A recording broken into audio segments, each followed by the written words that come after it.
Spend time learning. All right, so first of all, it's important that you understand what learning is if we're gonna say what it means. So I say this because a lot of people spend their time trying to learn or sitting in front of a computer or listening to podcasts or whatever, but it doesn't actually change behavior, which, ding, ding, ding, that is the definition of learning, which is same condition, new behavior. If you're in the same condition, meaning you're in the same bedroom, you're looking at the same computer, and what you're doing every day is not changing, you are not learning. So use that as the simplest litmus test for understanding whether the content that you are consuming is valuable.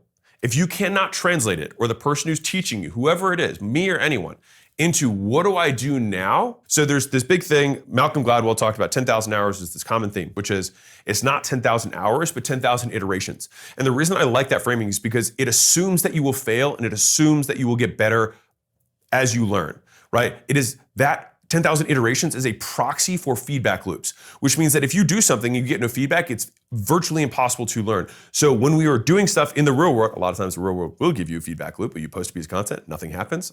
That is still feedback, it's that it sucked, right? But you can still get better. The fastest way to learn skills is to find somebody who's really good and hire them one-on-one. Fastest way to learn skills. I still did this in my early days, even when I barely could afford it. So when I say I learn with first-party data, I give you a handful of examples, but this is a do this instruction list. So number one, you have to do a lot of volume in order to learn, right? I can't just have one sales call recording. I have just one comment that I try and learn from. I have to have lots of comments that I have to aggregate. I have to put them together.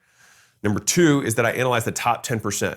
So what are the top 10% of sales calls? What are the top 10% of content? What are the top 10, customer service resolution, person? What are these top 10% outcomes? What do they have in common that the other 90% don't have? And you can apply this to any subject matter that you're trying to learn. So that is step three. You analyze the difference.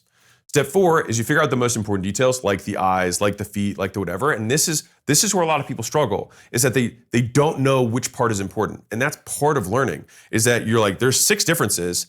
I don't know which one was the reason. So you start trying them one at a time. It just is what it is. And so the final step is avoid the mistakes that the 90% is making that are keeping them at the bottom, and do more of the stuff at the top 10%. And you just continue to do another 100 repetitions, look at the top 10, try and make the next 100 look like those 10, and do it over and over and over again until people are like, man, you're so good at this, you must be a natural. And that is fundamentally how you learn any skill.